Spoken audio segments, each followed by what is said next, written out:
మీరు కొత్తగా business start చేయాలనుకుంటున్నారా? మార్చ్ 16-17 హైటెక్స్ లో ఫ్రాన్సెస్ ఇండియా బిగ్గెస్ట్ ఫ్రో ఎక్స్పో. చెప్పండి. ఎస్, మీరు మాకు మెయిల్ పెట్టారు సువర్చల. అవునండి. మీ మెయిల్ గురించి నేను బ్రీఫ్గా ఆయనకి చెప్పాను, ఒక్కసారి మీరు కూడా మాట్లాడండి. అమ్మా సువర్చల, నమస్తే అమ్మా. నమస్తే అండి. నమస్తే అమ్మా. చెప్పమ్మా, నీ ప్రాబ్లం ఏంటో కొద్దిగా చెప్పమ్మా. అంటే నేను హ్యాపీగా జాబ్ చేసుకుంటూ ఉంటే ఇంట్లో వాళ్ళు పెళ్లి సంబంధం చూసారు కదా, ఇంట్లో వాళ్ళ ఇష్ట ప్రకారం పెళ్లి చేసుకున్నాను. మా ఫ్యామిలీ వచ్చేసి బెల్లారిలో ఉంటారండి, చాలా లాంగ్. కానీ మేము జాబ్ ఇక్కడ చేస్తాం కాబట్టి హైదరాబాద్ లో హస్బెండ్ తో పాటు ఉన్నాను. ఓకే. బట్ పెళ్ళైనప్పటి నుంచే ఇంకా డైలీ వచ్చి టార్చర్ చేయడము, కొట్టడము, లేట్ నైట్ ఇంటికి రావడము, అది ఇంకా ఇది చెప్పొచ్చో లేదో తెలియదు కానీ అసలు భార్యకి నాతో ఫిజికల్ గా కలవడం ఇష్టమో లేదో అని కూడా కనుక్కోడు. ఫిజికల్ గా వచ్చి సినిమాలో చూపిస్తారు కదా రేప్ చేసినట్టు, వచ్చి బలవంతంగా చేసేవాడు. ఈవెన్ ఎంత టార్చర్ ఉండదంటే తను గుట్కాలు, సిగరెట్లు అన్ని తాగి అవి నములుకుంటూనే నాతో ఉండేవాడు. అది ఎవరికి చెప్పుకోవాలో కూడా అర్థం కాకపోయేది. సువర్చల ఇంట్లో ఎవరెవరు ఉంటారండి? హైదరాబాద్ లో ఉన్నప్పుడు నేను మా వారు మాత్రమే ఉండేవాళ్ళము. ఇంకా నైట్ ఏ టైం పడితే ఆ టైం ఫ్రెండ్స్ ని తీసుకొచ్చి నాకు అది వండి పెట్టు, ఇది వండి పెట్టు, నువ్వు ఇప్పుడు చేస్తావా లేదా. మ్యారేజ్ కి ముందు ఇతని గురించి నీకు ఎంత అవగాహన ఉందమ్మా? అంటే పెళ్లికి ఎంగేజ్మెంట్ కి, పెళ్లి చూపులకి మధ్యన ఎంత గ్యాప్ ఉందమ్మా? అంటే మా ఎంగేజ్మెంట్ కూడా అవ్వలేదన్నమాట. ముహూర్తాలు పెట్టుకున్నారు, ఎంగేజ్మెంట్ వద్దు అని చెప్పి డైరెక్ట్ గా పెళ్లి చేశారు. యాక్చువల్లీ ఇంకో విషయం ఏంటంటే అతనికి పెళ్లికి ముందే ఒక ఎంగేజ్మెంట్ క్యాన్సిల్ అయిపోయిందంట. ఎంగేజ్మెంట్ అయిపోయిన తర్వాత పెళ్లి క్యాన్సిల్ అయిపోయింది. ఆ విషయం ఊర్లో వాళ్ళందరికీ తెలుసు కానీ మాకు చెప్పలేదు. అంటే అబ్బాయి ఏమన్నా ఇప్పుడు మేము అడిగితే అబ్బాయి మంచోడే అనుకున్నామమ్మా, ఇంత దారుణంగా చేస్తాడని అనుకోలేదు మేము. ఎవరిని అడిగారు సువర్చల మీరు? అంటే అబ్బాయిది మాది ఒకటే ఊరు. అంటే ఈ కోవిడ్ లాక్డౌన్ వల్ల మేము ఇంటికి వెళ్ళిపోవాల్సి వచ్చింది, అక్కడే ఉంటున్నాము. వాళ్ళు మేము ఒకటే ఊరు, అంటే పక్క వీధి, అంటే కొంచెమే గ్యాప్ అన్నమాట వాళ్ళ ఇంటికి మా ఇంటికి. ఓకే. ఏం చేస్తుంటాడు అతను? Software engineer. ఓకే. మీ ఇద్దరు ఏజ్ గ్యాప్ ఎంతమ్మా? నువ్వు 24 అన్నారు, అతను ఎంత వయసు? నాకంటే 1 year పెద్ద. ఓకే, 1 year పెద్ద. ఇంతకు ముందు అతను ఎంగేజ్మెంట్, మ్యారేజ్ వరకు కూడా ఎందుకు వెళ్ళలేదు అన్నది మనకి ఏమైనా ఇప్పటికైనా ఏమైనా తెలిసిందమ్మా? ఏమైనా ప్రత్యేకమైనటువంటి కారణాలు ఏమైనా ఉన్నాయా? అదేమీ చెప్పలేదన్నమాట. అంటే మాకు తెలిసింది ఎప్పుడు నాకు ఇదంతా అవుతుంది, నేను ఇంటికి వెళ్ళిన తర్వాత మాకు ఇష్యూస్ అవుతున్నాయని తెలిసిన తర్వాత అప్పుడు వేరే చుట్టాలు వచ్చి ఇట్లా అయ్యిందంట అని చెప్పారు. అయితే మా పేరెంట్స్ అడిగారనమాట, ముందు చెప్పుంటే మేము చేసేవాళ్ళం కాదు కదమ్మా, మరి ఎందుకు చెప్పలేదు ముందు అని వాళ్ళు అడిగారు. వాళ్ళు ఏం చెప్పలేదు మాకు. మ్యారేజ్ అయినటువంటి అంటే ఫస్ట్ ఫ్యూ డేస్ నుంచి ఈ యొక్క డిఫరెన్స్ కనిపించిందా, లేదంటే ఒక 2-3 నెలల తర్వాత మొదలు పెట్టాడా? ఆస్తిపాస్తులు గొడవలు కానీ, కట్న కానుకల విషయాల్లో ఏమన్నా గొడవలు ఉన్నాయా? ఇంకేమన్నా అలాంటివి ఏమైనా ఉన్నాయమ్మా? అంటే స్మూత్ గానే ఫ్యూ డేస్ నుంచే స్టార్ట్ చేశాడు. బట్ హైదరాబాద్ లో ఉన్నాం కదా, పేరెంట్స్ కి చెప్పి బాధ పెట్టడం ఎందుకని నేను అడ్జస్ట్ అవుతూ వచ్చాను. ఇంకా లాక్డౌన్ వల్ల ఇంటికి వెళ్ళడము, పక్కనే ఉండడము, ఎవరైనా ఇంటికి వచ్చినప్పుడు అమ్మగారి ఇంటికి వెళ్తే ఫోన్ చేసి నువ్వు మీ అమ్మగారి ఇంట్లోనే ఉంటావా, రావా అని చెప్పి ఇంటికి వెళ్ళిన తర్వాత కొట్టడము, ఇవన్నీ చేసేవాడు. ఇంట్లో అప్పటికి నేను చెప్పలేదు కానీ ఒక ఇష్యూ వల్ల నేను అతనితో నన్ను బాగా కొట్టడం వల్ల నేను ఇంటికి వచ్చేసాను. ఇంటికి వచ్చిన తర్వాత 3 months అయినా సరే నాకు ఒక కాల్ కానీ మెసేజ్ కానీ ఏమీ లేదు. కనీసం వస్తావా ఇంటికి అని కూడా అడగలేదు. దాని తర్వాత నేను ఇంకా మళ్ళీ వెళ్ళి ఇంకా పేరెంట్స్ ఏంటంటే మనము బ్రాహ్మణ్స్ కదమ్మా, మనము ఇట్లా రాకూడదు, నువ్వు ఎంతైనా అడ్జస్ట్ అయి ఉండాలి, తప్పదు అని చెప్పి మాట్లాడుతున్నారు. ఇంట్లో ఉంటే నువ్వు వెళ్ళు అని చెప్పి వాళ్ళు బరువుగా ఫీల్ అవుతున్నారు. అక్కడికి వెళ్తే టార్చర్, ఇప్పుడు మెంటల్ గా టార్చర్, ఫిజికల్ గా టార్చర్. అరే ఇష్టం లేకుండా ఎవరు ముట్టుకున్నా మనకి ఉంటది, భర్త కూడా ఇష్టం లేకుండా ముట్టుకుని టార్చర్ చేస్తుంటే ఇంకే ఎలా ఉండాలి నేను? కాదు సువర్చల, మీ మీద అతనికి ఏదైనా అనుమానం ఉన్నట్లుగా మీకు తెలిసిందా ఎక్కడైనా? ఆ కోణం ఏమన్నా ఉందా? అనుమానం అన్నట్టు ఏం బిహేవ్ చేయడు. వస్తాడు, ఇంకా తన ఇష్టం అన్నమాట, నాకు ఇది కావాలి, నువ్వు చేస్తావా లేదా అంతే. ఇంకా ఎందుకు చేస్తున్నావు అంటే నా ఇష్టం, డ్రింక్ ఇలానే చేస్తాడు, మాట్లాడతాడు. డ్రింక్ చేస్తాడు, హెవీగా డ్రింక్ చేస్తాడు. డ్రింకే కాదు, ఈవెన్ గుట్కాలు అలానే నమ్ముతూ అలానే వస్తాడు ఇంట్లోకి. అసలు నాకు సిగరెట్ ఎవరైనా దూరంగా తాగుతుంటే కూడా అలా అసలు అక్కడ ఉండను, ఆ చుట్టుపక్కల కూడా ఉండను. అలాంటిది ఆ స్మెల్ మళ్ళీ నన్ను వచ్చి ఫిజికల్ గా చేయడము, ఈ 2 days వరకు చాలా నరకం అనుభవిస్తాను. మీ అత్తవారింట్లో ఏమన్నా మీరు ఈ విషయాన్ని ఎక్స్ప్రెస్ చేసే ప్రయత్నం చేశారా సువర్చల?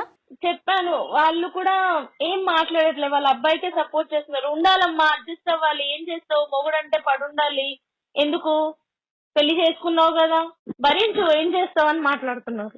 మళ్ళీ ఏమో ఇప్పుడు కొత్తగా స్టార్ట్ చేసింది ఏంటంటే, ఇంటికి వెళ్ళిన తర్వాత నుంచి నాకు కట్నం తెచ్చివు, నాకు 10 లక్షలు తెచ్చివు, నాకు ఇప్పుడు కావాలి, మీ డాడీని అడుగు, మీ అమ్మని అడుగు. ఇంకెంత దారుణం అంటే, మాది జాయింట్ ఫ్యామిలీ.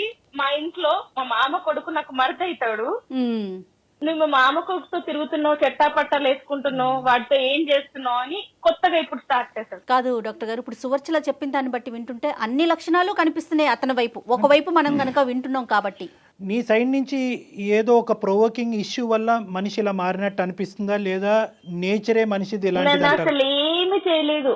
పెళ్లి వరకు హ్యాపీగా పెళ్ళయింది, ఎంత హ్యాపీగా ఉంటది అనే సెన్స్, అంటే ఇంట్లో ఇష్టమైన పెళ్లి నేను చేసుకున్నాను, హ్యాపీగా ఉందాము, హ్యాపీగా లీడ్ చేద్దాము అనే సెన్స్ లో నేనున్నాను. కానీ అయిన తర్వాత మొత్తం నా లైఫ్ అనేది చేంజ్ అయిపోయింది. అడ్జస్ట్ అవ్వు అంటున్నారు. ఎన్ని రోజులు అడ్జస్ట్ అవ్వాలి, ఎంతకాలం అడ్జస్ట్ అవ్వాలి? నువ్వు మానసికంగానే కాదు, ఫిజికల్ గా, శారీరకంగా కూడా నన్ను హింసిస్తూ ఉంటే ఎన్ని రోజులు భరిస్తాము? ఎట్లా అంటే తను ఫిజికల్ గా చేసిన తర్వాత 2 రోజులు నేను లేవలేను, పెయిన్స్ నరకం ఉంటుంది, ఎట్లా భరించాలి? ఊరుకోండి సువర్చల. ఇంట్లో కూడా అర్థం చేసుకోవట్లేదు, ఎవరికి చెప్పాలి? చచ్చిపోవాలని ఉంది నాకు. కానీ మీ ప్రోగ్రామ్ చూసి ఒక్కసారి మిమ్మల్ని అడుగుదాము, ఏం చెప్తారు అని చెప్పి ఫోన్ చేశాను. చచ్చిపోవటం, ఆత్మహత్య అనేటటువంటిది సొల్యూషన్ కాదు. నువ్వు చాలా చిన్న అమ్మాయివి. నీ జీవితాన్ని నువ్వు ఏ విధంగా సరిదిద్దుకోగలవు అనేటటువంటిది, లేదంటే ఏ దారిలో వెళ్తే కనుక నీకు సరైనటువంటి సొల్యూషన్ అందుబాటు అవుతుందని అందమైన జీవితం ఖచ్చితంగా ఆ మార్గాన్ని చూపెట్టే ప్రయత్నం చేస్తుందమ్మా. కానీ ఇంకా ఏమన్నా ఉందమ్మా అంటే, సర్దుకుపోయి దిద్దుకుని ముందుకెళ్ళిపో అని చెప్పేటటువంటి వాళ్ళకు కాకుండా నీ మనసు, లేదంటే అంటే మీ పేరెంట్స్కి ఆ మనసు లేదు అనేటటువంటి అభిప్రాయం నాకు లేదు, కానీ వాస్తవానికి నీ యొక్క సిచ్యువేషన్ ఎగ్జాక్ట్గా అర్థం చేసుకుని ఈ విధంగా ఉండు అని సపోర్ట్ చేసేటటువంటి స్నేహితులు కానీ. ఒక మాట చెప్పండి, నా తల్లిదండ్రుల ముందే నన్ను వాడు కొట్టిండు. అవునమ్మా, దారుణంగా కొట్టి తోసి పడేసిన వాడు, వాళ్ళు లేనప్పుడు నన్ను ఎలా చూసుకుంటాడు వాళ్ళకి తెలియదా? అయినా కానీ మన ఊరే అంటే మా పక్కనే కదా, ఊర్లో అందరికి తెలుసు కదా మీకు పెళ్ళయిందని చెప్పి, నువ్వు ఇంకా వాడితోటే ఉండాలి నువ్వు అని అంటే నేను ఎలా బతకాలి? నేను ఎలా ఉండాలి వాడితోటి? ఇటు తల్లిగారు ఆదరయ్యారు, అటు అత్తగారు ఆదరయ్యారు, నేను ఏమైపోవాలి? మీరేం చదువుకున్నారు సువర్చల? బీటెక్ చదివాను. జాబ్ చేయాలి అనే ఆలోచన ఏమైనా ఉందా? అంటే మీ ఇంట్లో జాబ్కు పంపించే ఆలోచన వాళ్ళకి, పేరెంట్స్ అసలు ఉందా? బిఫోర్ మ్యారేజ్, పెళ్లి ముందు వరకు చేశాను, పెళ్లి తర్వాత కూడా చేశాను. ఓకే. మధ్యలో ఇంకా ఈయనకి కష్టం అవుతుంది, నాకు ఎవరు ఉండి పెడతారు అని వాళ్ళ మదర్ కొంచెం చెప్పడం వల్ల జాబ్ మానేసి ఇంట్లోనే నేను ఉన్నాను. ఓకే. ఇంట్లోనే ఉన్నాను. అమ్మ మీరు ఎంతమంది అమ్మా? అక్క చెల్లెలు ఎంతమంది అమ్మా మీరు? నేను ఇద్దరం అండి. మీరిద్దరే. మరి నీకేమన్నా అనిపించిందమ్మా అంటే నీ పెళ్లి చేసేటటువంటి దాంట్లో కొద్దిగా ఎంక్వైరీస్ కానీ, లేదంటే కొద్దిగా క్షుణ్ణంగా విశ్లేషించిన తర్వాత ఒక అబ్బాయిని వెతికి పెళ్లి చేసినట్టుగా నీకు అనిపించిందా?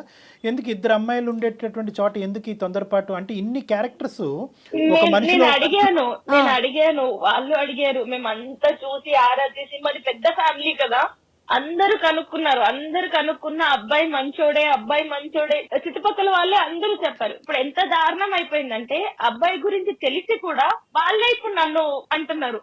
అంటే ఈ అబ్బాయి ఏం చేశాడంటే, నేను ఇప్పుడు వేరే వాళ్ళని ఏమైనా పెళ్లి చేసుకుంటానేమో, తనకి డైవర్స్ ఇచ్చి అని చెప్పి ఊరంతా నా గురించి ఇది తిరిగిపోతుంది, మొగుడుతో సరిగ్గా ఉండదు, ఎంత గలీజ్ కొన్నైతే చెప్పుకోలేము, అంత గలీజ్ గా మా ఊరు మొత్తం ప్రచారం చేశాడు.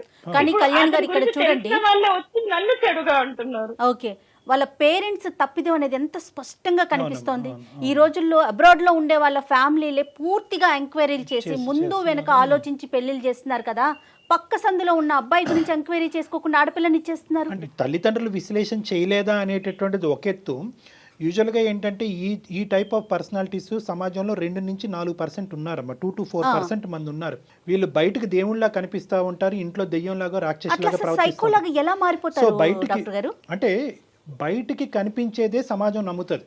ఇప్పుడు ఈ అబ్బాయిని బహుశా వచ్చేటటువంటి అన్ని సందర్భాల్లో అన్ని సంబంధాల్లో ఈ అబ్బాయికి బయట నుంచి చూసేటటువంటి వాళ్ళందరూ 100కి 100 మార్కులు వేస్తారు. ఇక్కడ తెలుసుకోవాల్సినటువంటి ముఖ్యమైనటువంటి వ్యక్తులు ఇంకొక ఆడపిల్ల జీవితం పాడు చేయకూడదు అనే ఆలోచనతో ఉండవలసినటువంటి వ్యక్తులు ఎవరైనా ఉన్నారంటే అతని యొక్క తల్లిదండ్రులు. ఖచ్చితంగా ఖచ్చితంగా. అంటే యూజువల్గా ఎందుకు సైకోగా మారుతారు? ఎందుకు మారుతారు? ఎందుకంటే కనుక అతను బయటకి ఇచ్చేటటువంటి లుక్ అది ఇంటర్నల్గా ఉండేటటువంటి వ్యక్తిత్వం డిఫరెంట్గా ఉంటుంది. వీళ్ళని స్ప్లిట్ పర్సనాలిటీస్ అంటూ ఉంటారు. మంచి చూస్తే కూడా అలా ఉండడు, చాలా అమాయకంగా సన్నగా ఉంటాడు. ఎందుకంటే సింపుల్ గా చెప్పాలంటే కూడా నమ్మకం కూడా చెప్తే కూడా అంత అట్లా ఉన్నాడా, ఎవరు నమ్మలేని పరిస్థితి. అంటే అరే అసలు నిజం చెప్తుందా అబద్ధం చెప్తుందా, మరి పర్సనాలిటీకి బిహేవియర్ కి సంబంధం ఏముంది? కానీ ఒక్క విషయం చాలా స్పష్టంగా అర్థమవుతుందండి. అంటే నేను సువర్చల వైపు మాట్లాడుతున్నానని అనుకోవద్దు డాక్టర్ గారు. 4 గోడల మధ్య జరిగిన ఒక విషయాన్ని ఒక ఆడపిల్ల బహిరంగంగా ఇలా ఫోన్లో చెప్తోందంటే తను ఎంత మానసిక క్షోభ అనుభవిస్తోందో అర్థమవుతోంది కదా మనకి. అందులో డౌటే లేదమ్మా. అంటే సువర్చల ఇప్పుడు ఉండేటటువంటి డిప్రెషన్ అనొచ్చు, లేదంటే ఎందుకు ఇలా బ్రతుకుండాలి. ఎందుకంటే తన సిచ్యువేషన్ ఏంటంటే చాలా మంది ఆడపిల్లలు ఈ పొజిషన్లో ఉన్నప్పుడు తల్లిదండ్రులు ముందుకు వస్తారు. అమ్మ నీకు నచ్చకపోతే కనుక అల్లారు ముద్దుగా నిన్ను పెంచుకున్నావమ్మా, పెళ్ళే ముఖ్యం కాదు, ఇలాంటి అయిపోయింది. ఇప్పుడు ఇక్కడ ఉండేటటువంటిది ఏంటంటే పెళ్లి ఘనంగా చేసాం, నువ్వు బయటకు వెళ్తే కనుక పరువు పొద్దని చెప్పి పరువుకి ఇంపార్టెన్స్ ఇచ్చేటటువంటి కుటుంబంలో నుంచి వచ్చినప్పుడు ఎంత కాదనుకున్నా కూడా చాలా కుటుంబాల్లో మొదట వాడేటటువంటి పదం ఏదన్నా ఉంది అంటే కనుక అడ్జస్ట్ అవ్వాలి. అడుగుతాను చెప్పండి సువర్చల. ఇంక నువ్వు అడ్జస్ట్ అయ్యి అక్కడే పడుండాలా, ఎంత నరకమైనా సరే ఇంకా పడుండాలా, అక్కడే చచ్చిపోవాలా, బయటికి రాకూడదా? అంటే మాకంటూ ఒక లైఫ్ ఉండకూడదా, హ్యాపీగా బతకూడదా మేము? ఏ కుటుంబంలో అయినా కూడా తల్లిదండ్రులు ప్రధానంగా ఒక పెళ్లి జరిపిన తర్వాత కూతురు వచ్చి నేను ఎంత టార్చర్ అనుభవిస్తున్నాను అనేటటువంటి మాట చెప్పినా కూడా తల్లిదండ్రులు ప్రధానంగా మొదట్లో ఏమంటారంటే అమ్మా సర్దుకుపోవమ్మా, ఏమైనా తప్పులుంటే దిద్దుకుపోవమ్మా, కాలం అనేటటువంటిది ఒక వైద్య పరికరంగా పనిచేసి అతనిలో ఒక మార్పుని తీసుకొస్తుందమ్మా, లేదంటే పిల్లలు పుట్టిన తర్వాత ఒక మెచ్యూరిటీ వస్తుందమ్మా, లేదంటే ఉద్యోగం మారితే కనుక ఇలా ఏదో చెప్తూ ఉంటారమ్మా. దాన్ని మనం తప్పుపట్టవలసినటువంటి అవసరం లేదు. మీరు ఒక నెగిటివ్ రోల్లో తీసుకోకండి. ఇలాంటి విషయాన్ని కనుక మీకు చెప్తున్నారంటే ఇది సనాతనంగా మనకు వస్తున్న ఆచార సాంప్రదాయాలు. తర్వాత ఇప్పటి వరకు మీరు చెప్పింది ఒక ఎత్తు, ఇది నాణ్యానికి ఒకవైపే, ఇంకొక వైపు ఒక స్టెప్ వేసి ఆలోచించండి. నేను వాళ్ళకి చెప్పాలి అనుకుంటే ఎప్పుడూ చెప్పేదాన్ని హైదరాబాద్ లో ఉన్నప్పుడే. అది కూడా వాళ్ళకి నేను చెప్పకుండానే మా హస్బెండ్ ద్వారానే, ఎవరైతే ఇప్పుడు నన్ను ఇంత టార్చర్ చేస్తున్నారో తన ద్వారానే మా ఇంట్లోనే తెలిసింది వాళ్ళకి. అంటే నన్ను అంత టార్చర్ చేసిన విషయం వాళ్ళు కళ్ళారా చూసిన తర్వాత కూడా ఎట్లా ఉండమని చెప్తారు. చూసారు, అప్పుడు అడిగారు నన్ను, ఏంటి ఇప్పుడు ఒక్కసారి ఉందా, ఎప్పటి నుంచి ఉండంటే పెళ్ళైనా మీకు చెప్పలేదు అని కూడా చెప్పాను. ఇలాంటి సైకో వ్యక్తులను అసలు మార్చుకోలేమా డాక్టర్ గారు? మార్పు తీసుకురాలేమా మనం? సైకోలు అసలు ఎందుకు పుడతారు, ఎందుకు ఇలా వ్యవహరిస్తారు అంటే కనుక ఖచ్చితంగా చాలా వరకు ఈ 2-4% పాటు ఉండేటటువంటి వ్యక్తులకి ప్రధానమైనటువంటి కొన్ని లక్షణాలు ఉంటాయి. ఒకటి ఏంటంటే వీళ్ళకి తాగుడు అనేది ఒకటి ఉంటుంది. సో ఆ తాగుడు ఏంటంటే వాళ్ళలో ఉండేటటువంటి విచక్షణ అనేది పోతుంది. ఆల్రెడీ వాళ్ళకి సైకోయిజం అంటే కనుక విచక్షణ అనేటటువంటి తక్కువ స్థాయిలో ఉంటుంది కాబట్టి డ్రింక్ చేస్తే ఇంకా అది పూర్తిగా పోతుంది. 2 చెడు వ్యసనాలు, చెడు స్నేహాలు, చెడు ఆలోచన శైలి, ఈ 3 కంటెంట్ ఉంటాయి. ఈ 3 కంటెంట్ చాలా వరకు ఏంటంటే పెరిగిన వాతావరణం, పెంపకం అని అంటూ ఉంటారు. ఎందుకు నేను ఇక్కడ పెంపకం అనే మాట అంటున్నానంటే కనుక ఇప్పుడు సువర్చల చెప్పినటువంటి ఈ గుణాలన్నీ కూడా, ఈ లక్షణాలన్నీ కూడా బహుశా తల్లిదండ్రులు చూడలేదంటారా? వాళ్ళ అబ్బాయిలు ఇన్ని సంవత్సరాలు చూడలేదంటారా? ఖచ్చితంగా చూసుంటారు.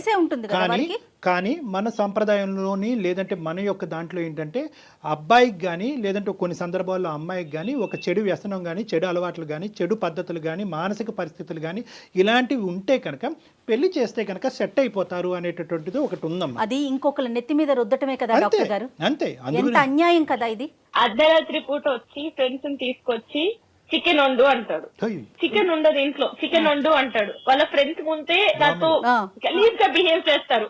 ఇప్పుడు ఫ్రెండ్స్ ముందే ఒక హస్బెండ్ వాళ్ళ వైఫ్ తో ఇట్లా బిహేవ్ చేస్తుంటే వాళ్ళు నాతో ఎట్లా బిహేవ్ చేస్తారు చేస్తారనే సెన్స్ ఒక్కసారి కూడా ఆలోచించలేదు. అంటే వాళ్ళు ఎలా చూస్తారు అన్నప్పుడు. ఇప్పుడు ఒక శాడిజము, సైకోయిజము, టార్చరిజం అనేటటువంటి పదాలకు సంబంధించినటువంటి అన్ని బాక్సులు మా చేత టిక్ పెట్టించామమ్మా. ఈరోజు ఏదో ఒక యాంగిల్ అంటే కనుక ఈ ప్రయత్నం చేద్దాం, ఆ కౌన్సిలింగ్ చేద్దాం, మనిషిని మారుద్దాం, మనిషిని మా దగ్గర తీసుకురండి, లేదంటే నువ్వు ఇలా వ్యవహరించమ్మా అని చెప్పచ్చు. కానీ ఈరోజు నువ్వు ఉండేటటువంటి దుస్థితి ఎలా ఉందంటే ఇమోషనల్ అబ్యూస్ ఉంది, మానసికంగా చంపేస్తున్నాడు. ఈ అమ్మాయి కరెక్ట్ కాదని చెప్పి ప్రచారం చేస్తున్నాడు, ఈ అమ్మాయి క్యారెక్టర్ కరెక్ట్ కాదని ప్రచారం మానసికంగా హింసిస్తున్నాడు.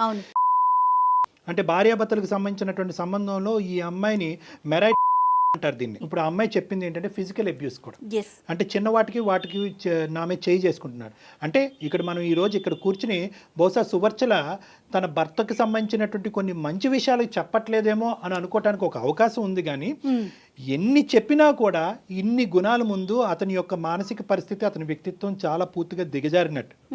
అయితే ఒక్కటన్నా మంచి లక్షణం ఏమన్నా చెప్పగలుగుతారా సువర్చల మీరు అతని వైపు నుంచి? అంటే ఏమీ లేదు. పెళ్ళైనప్పటి నుంచి మేము కలిసి ఉన్నప్పటి నుంచి నాకు రోజు ఏడుపు ఎవ్వరికి, ఎందుకంటే ఇద్దరమే ఉండేది.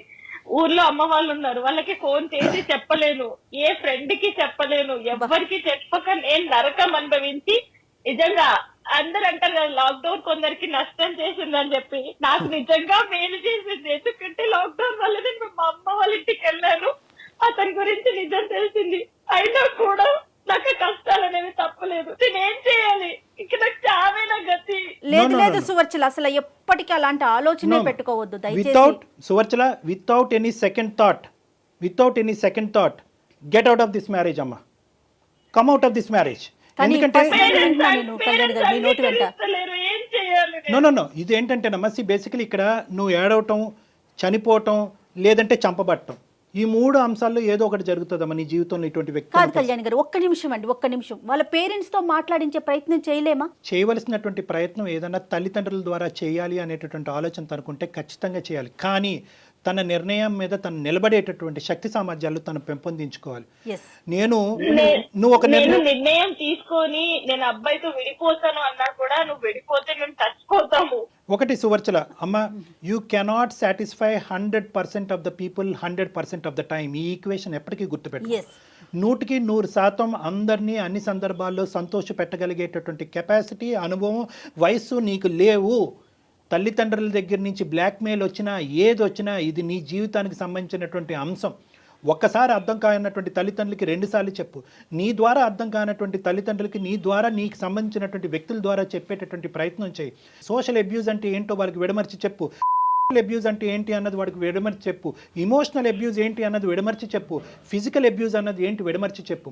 ఎందుకు అంటే కనుక చాలా సందర్భాల్లో నేను ఇందాక అన్నట్టుగా అడ్జస్ట్ అయ్యి వేచి చూడు అనేటటువంటి పదం ప్రతి కుటుంబంలో ప్రతి తల్లిదండ్రులు వాడేటటువంటిది. కానీ ఇక్కడ చూడవలసింది ఏంటంటే డ్యూరేషన్ ఆఫ్ టైం. అంటే కేవలం సంవత్సరంకే ఈ అమ్మాయి ఎలాంటి నిర్ణయం అనేటటువంటి అంశానికంటే ఇక్కడ ప్రధానంగా చూడవలసింది ఏంటంటే Suvarchala, the intensity of the torture and the quality of the torture. అంటే అన్ని రంగులు, అన్ని హంగుల్లో ఒక మనిషి భరించలేక ఈరోజు సువర్చల మనతో ఇలా ఫోన్ చేసి మాట్లాడుతుంది అంటే కనుక అందమైన జీవితం అనే వేదిక ఉండటం వల్ల అమ్మాయి ఫోన్ చేసి చెప్తుంది.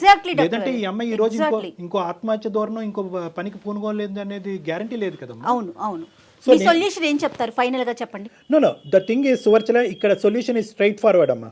ఇక్కడ ఏంటంటే అన్ని కెపాసిటీస్లో అన్ని విధాలుగా అమ్మ Suvarchala, are you there? Okay అమ్మ, నువ్వు గుండె నిబ్బరం చేసుకుని ధైర్యంగా ఉండమ్మా. ఎందుకంటే ఈ రోజు నీకు బోల్డ్ అంత భవిష్యత్తు ఉంది. నీకేమి బరువు బాధ్యతలు, రెస్పాన్సిబిలిటీస్ అంటూ ఏమీ లేవు. మీ ఇద్దరు లక్కీగా నువ్వు ఏదైనా సంతోషపడవలసినటువంటి అంశం ఉంది అంటే కనుక సంవత్సరం అయిన తర్వాత ఇప్పటికీ నువ్వు ప్రెగ్నెంట్ కాకపోవడం అన్నది నువ్వు చేసుకున్నటువంటి అదృష్టం. లేదంటే ప్రెగ్నెన్సీ అదే హ్యాపీ ఫీల్ అవుతాను, బట్ నేను కంప్లీట్ బ్లాంక్ అయిపోయాను. నా మైండ్ అనేది పని చేయట్లేదు. అందుకే నేను మీకు మెయిల్ చేశాను. నేను ఏంటి అర్థం కాక అసలు చాలా చాలా మంచి పని చేశారు సువచ్చల, నిజం చెప్తున్నాను కదా. ఎందుకంటే ఇప్పుడు కళ్యాణ్ గారు చెప్పినట్లుగా డెఫినెట్ గా ఒక పాజిటివ్ డెసిషన్ తీసుకోండి. మీరు చదువుకున్నారు, సొసైటీ ఏంటో మీకు తెలుసు, ఫ్రెష్ గా స్టార్ట్ చేసేయండి. అంతేగాని వీళ్ళేమనుకుంటారో వాళ్ళేమనుకుంటారో ముందు వెనక ఆలోచించొద్దు. మీ జీవితం మీ చేతుల్లోనే ఉంది. మీరు ఇంకా చిన్న వయసులోనే ఉన్నారు. ఇది ఒక పీడకల్లా మర్చిపోవాలి అనేటటువంటి ఉద్దేశం మా అందరికీ ఉంది. కాబట్టి ఎటొచ్చి మీకు ఏదైనా అడ్డం ఉంది అంటే కనుక ఏ విధంగా మీ తల్లిదండ్రులని కన్విన్స్ చేయాలి అన్నది ఒక్కటే ఇక్కడ మీ సమస్య. కాబట్టి మీరు ఇమోషనల్గా ఉన్నారు. చాలా ఇమోషనల్గా ఉండటం వల్ల ఏమవుతున్నారంటే మీరు అనుభవించినటువంటి కంటెంట్ ఏదైతే ఉందో అది మీ పేరెంట్స్కి సరిగ్గా కమ్యూనికేట్ చేయలేకపోతున్నారేమో. కన్ఫ్యూజ్ అవుతున్నారు. కన్ఫ్యూజ్. వయసు చిన్నదమ్మా, అనుభవం చిన్నది, 1 సంవత్సరం. అన్ని రకాలుగా చెప్పాను, వినట్లేదు. ఇప్పుడు వాళ్ళు వినకపోతే నేనేం చేయాలి? ఇంకెంత పచ్చిగా చెప్పాలి? పేరెంట్స్ కి ఎవరైనా అంత పచ్చిగా చెప్తారా? అరే నా మొగుడు ఇలా చేస్తున్నాడు అని చెప్పి ఎవరైనా చెప్పుకుంటారా? ఆయన చెప్పినా కూడా వినట్లేదు. అమ్మ ఇక్కడ ఏదన్నా కూడా you have to take a stands అమ్మా. నేను సింపుల్గా చెప్తున్నాను, నువ్వు గుండె నిబ్బరం చేసుకుని ధైర్యంగా ఉండు. తల్లిదండ్రులకి చెప్పేటటువంటి విధాలుగా అన్ని విధాలుగా నువ్వు ప్రయత్నం చేయి. ఎవరైతే కనుక వాళ్ళ మాట వింటారో వాళ్ళ ద్వారా చెప్పేటటువంటి ప్రయత్నం చేయి. లాస్ట్ అండ్ ఫైనల్ నువ్వు ఇంకొకటి కూడా చెప్తానమ్మా, బహుశా నీ తల్లిదండ్రులకి నువ్వు కన్వే చేసిన తర్వాత మీ తల్లిదండ్రులు అటువైపు తల్లిదండ్రులు ముందుకొచ్చి జస్ట్ ఫర్ దేర్ సాటిస్ఫాక్షన్, వాళ్ళ సంతోషం సంతృప్తి కొరకు మీరిద్దరూ మ్యారేజ్ కౌన్సిలింగ్కి వెళ్ళి ఒక్కసారి ఆఖరి అవకాశం ట్రై చేయండి అని చెప్తే దానికి కూడా నేను రెడీగా ఉన్నానమ్మా. అది కూడా నువ్వు ఏకీభవించి నువ్వు ఇలా వెళ్దాము, ఇది ఒకసారి ట్రై చేద్దాం అనే ఉద్దేశం నీకు ఉంటే కనుక will try that, otherwise will close that door also. Second కాకుండా ఫస్ట్ చెప్పారు కదా, కొత్త లైఫ్ స్టార్ట్ చేయమని. ఓకే అమ్మా, all the best. Convince decision తీసుకుంటాను. అలాగే తల్లి, అలాగేనమ్మా, షూర్. మీ పేరెంట్స్ కి ఎవరు చెప్తే వింటారో వాళ్ళతో చెప్పించే ప్రయత్నం చేయండి సువర్చల. రైట్, అదే ట్రై చేస్తాను. అంటే మీరు మాట్లాడిన తర్వాత కొంచెం చిన్న హోప్ వచ్చింది. Very good. కంటిన్యూ చేస్తాను. Thank you so much. Good luck. కాల్లోనే కాదు సువర్చల, మీకు ఎప్పుడు ఎలాంటి అడ్వైస్ కావాలన్నా కూడా డెఫినెట్ గా మాకు పర్సనల్ గా మీరు మెయిల్ చేయొచ్చు. ఓకే అండి, thank you. Thank you Suvarchala. God bless you అమ్మా, ఆల్ ద బెస్ట్ తల్లి.